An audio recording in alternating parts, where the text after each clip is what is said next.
I'm going to bring the picture here. These are examples from different textbooks. If something is from from the textbook for the course, I'll tell you which sample problem is that, so we can actually look at it. I try to diversify, use problems from different textbooks, so you have actually more problems and examples to look at when you are going through the notes or studying. Here is a system, part of some system. I don't even know what that system is. We want to draw free body diagram for three things. You want to draw the free body diagram for the sphere, or sphere right there in black. We want to draw the free body diagram for the chord, right? The chord that is basically EC part of the chord. And we want to draw the free body diagram for the point or knot at C. Practice drawing free body diagrams. So let's put it this way. The sphere has a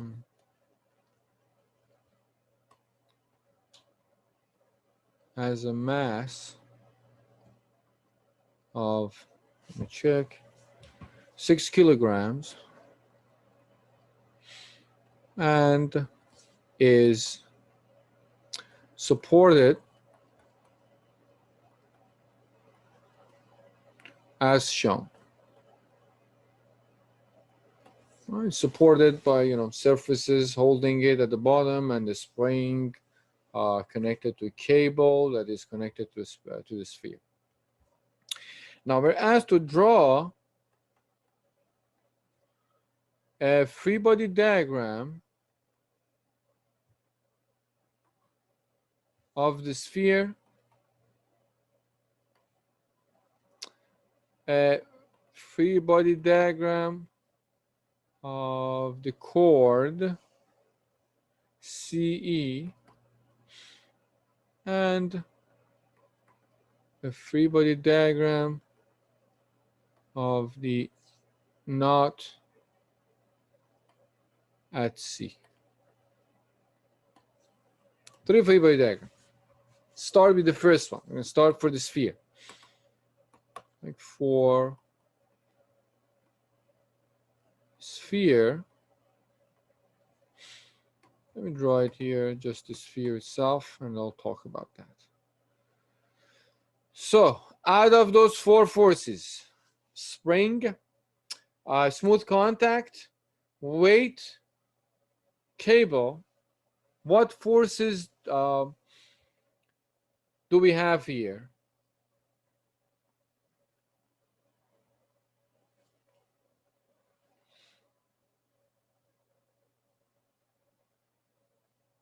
What forces do we have in this case when we look at just this sphere? So sphere, I'm going to isolate it right here. We are isolating this sphere right there for the first part. Would be all the forces but smooth contact. All right, so what are the forces? Just can you tell me? Cable and pulleys, the weight and springs. So we have weight, right? That part is right, downward. Let me draw. I'm going to draw everything the same color. Weight is downward. And we're told what is the value. It's 6 kilograms, so W would be 6 times 9.81. Now, if you're isolating the sphere, just look at the line that I draw and see what that line is crossing. Does it cross the spring? No. No. Right? So spring doesn't come into play, but it does cross cable CE. So we're going to have a force because of the cable. Let's draw it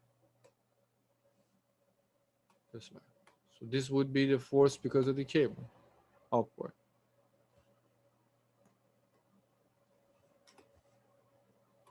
I'm going to just call it TCE.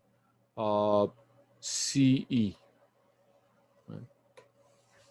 tension. We said we represent the force in a cable with T, and C representing that this is for cable C.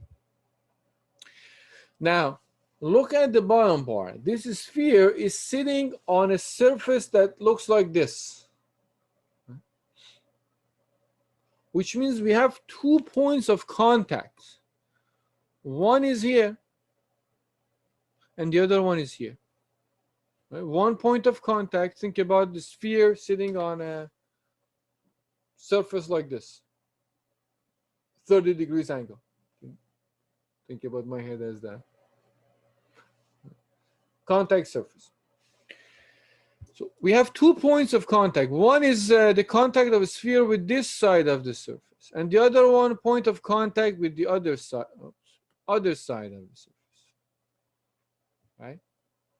So we're going to have 2 smooth contact or normal forces. One this way, and remember, this force should be perpendicular, should create a 90-degree angle with the surface that is in contact, the sphere is in contact with. So if we look at this,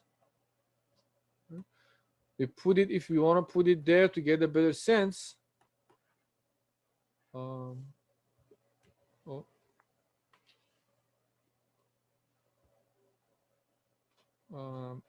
am trying to figure out something is not working.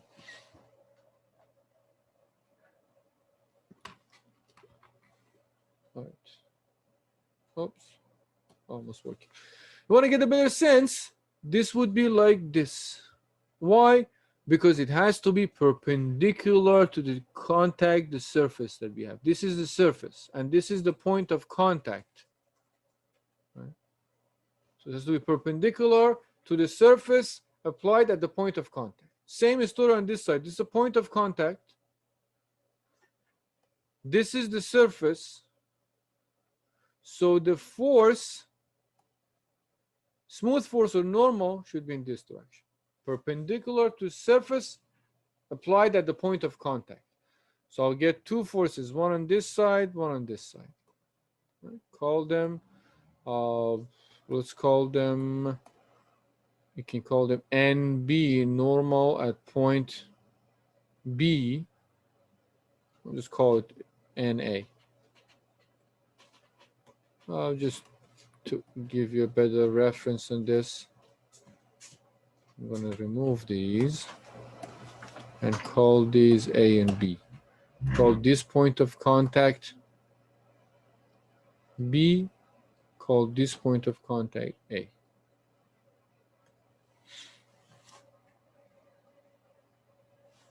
And the angle there, oh, we are going to play with angles a lot, so get comfortable with that.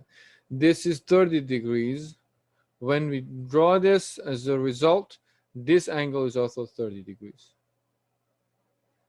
30 degrees. This is also 30 degrees. Right? So out of those 4, we had the weight. We had weight pulling it down. We had cable, was the isolation cut through the table, and we have 2 smooth contacts. The force is applied to the point of contact perpendicular to the smooth surface. Question about this. How did we draw this?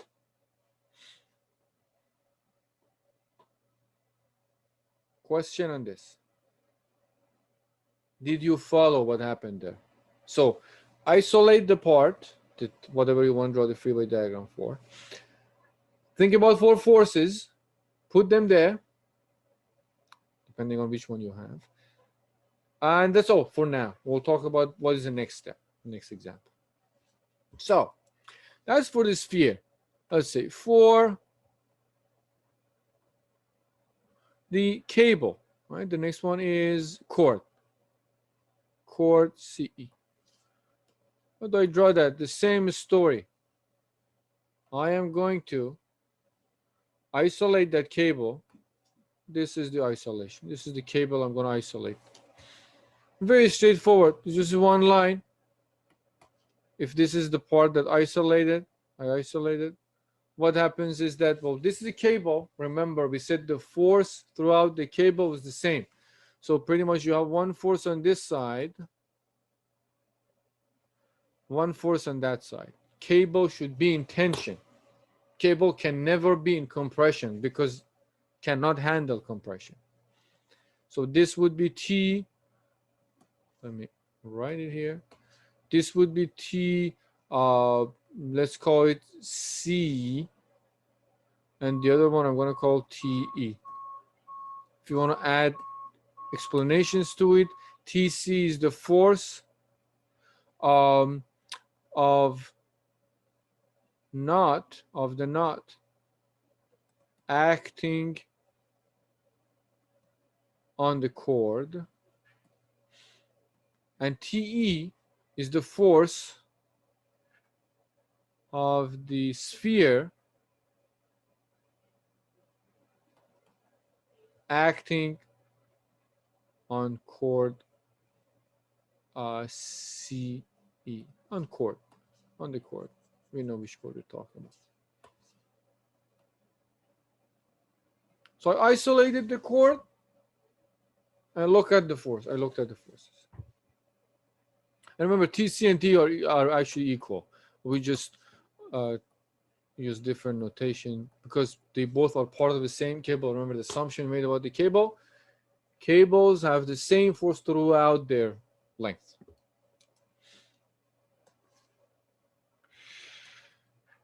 Question on this one. Right? Isolate. Look at what things that created those forces you are cutting through. Third one, for the knot.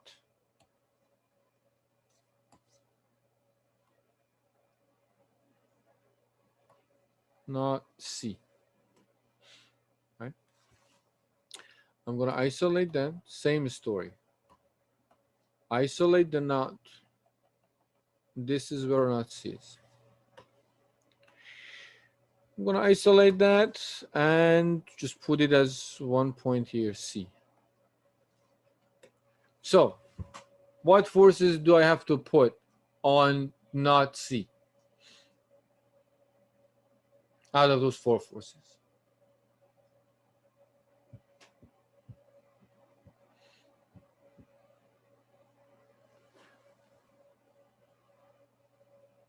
Would it be a spring force and a cable force? Spring force and cable force, exactly. Was it you, Alex? No, that was Diego. Oh, okay. Diego. Thank you, Diego. I'm still getting to learn your voices. So, all right. Thank you about that. And sorry about that, Diego. All right. So we will put one force here for the cable, another force for the cable here, and we have a force because of the spring. I was lazy, I used the same color for all of them. This would be T BC, right? In that, because of the cable going from C to B. This would be TCE. I'm going to add explanations to them. So let's later on when you look at them. This is the force of cord or part of the cord, I would say, cord A, B, C acting on the knot. Right? I forgot about ending.